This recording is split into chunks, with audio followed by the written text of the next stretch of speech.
I welcome you back. Thank you for staying with us. That was an interesting conversation with Samson and Honorable Mulaja.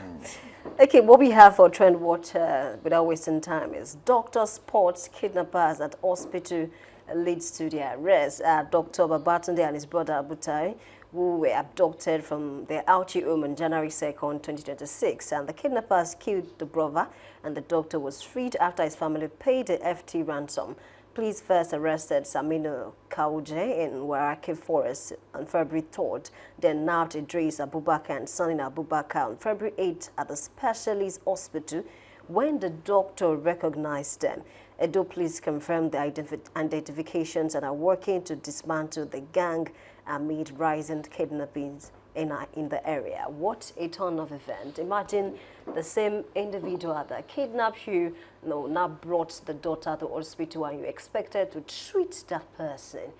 Honestly, it's a problem, and I don't even know how we got here. See, some persons might not believe this, if not because it was reported. They might think it's a skit or maybe a script or something, because it's really sad, honestly. Well, faith can really be an amazing thing, karma is something that comes really fast without even you noticing it. And it was funny and at the same time a very serious issue.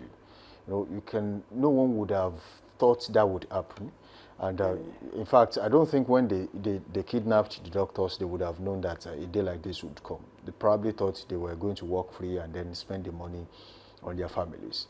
Unfortunately, their own child too got sick and they had to take that child to an hospital. And someone's child you killed in the name of trying to make money. And now your own child too is in a situation and needed the help of that doctor you kidnapped, whose brother you killed. I mean, that really looks like a triangle for me. I mean, everyone needs each other. So if you are into these shady businesses, you don't even know where exactly you are going to end up. And I think what we should do as a country is to just toe the path of some other really serious countries where when some offenses are committed, when some crimes are committed, I mean, there's no back and forth. It should be the capital punishment. I mean, whoever kidnaps, it means that you have the propensity or the likelihood of killing such person if they fail to pay. So automatically, you should also pay with your own life too. We don't want such kind of people in our communities because they will continue. Such a person will also train someone or maybe give birth to someone that will take over from him. And then we begin to build a network of dishonest people in the society. We cannot continue this way as a country. And the body language of the government must also point to the direction that is totally against crime.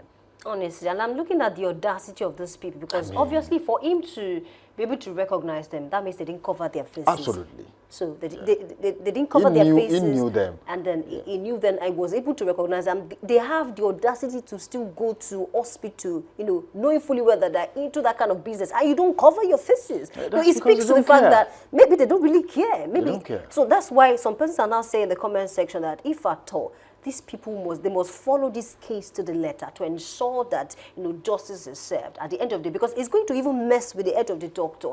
You see that some people that killed his own brother, and they are looking for healthcare. I think it's really disastrous, and it's something that really should be done about it by the government.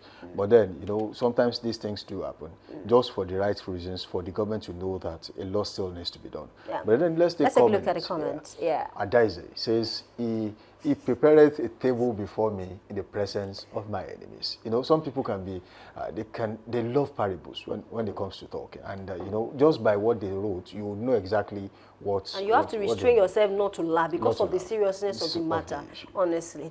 Dr. Cruz is saying, I'm telling you, I don't believe in karma, but this particular one caught me off guard, really. Well, I think Zakaria Wishola says, I wouldn't just requested for the sample of the father, the kidnapper, and the syringe with a potent. Wow, that's really serious. But then that will amount to losing his own license too if he took these situations into his own hands. He wouldn't do that. I mean, right. Dr. Cruz again says you are wicked, and then OG saying lives showing off how it can be scripted sometimes. Honestly, honestly. Sometimes some things are they just happen. You don't even know how it happened, but then you find yourself in that situation.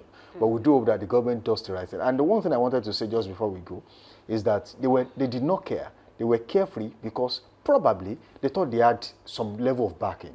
So they could undo, and nothing would happen.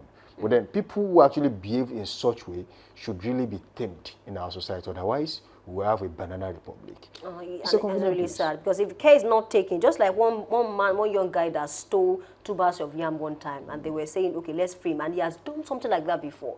If you keep freeing him for something like that, they will do something worse. One time. Well, it's a convenient place to leave this morning. We say thank you for joining us on this show. It has been a wonderful session right here. Do well to link up with us again tomorrow. Same station, same time, same host. Until that time, keep listening, and definitely, when you see something, say something. Samson Balogun is my name. Until tomorrow, bye for now.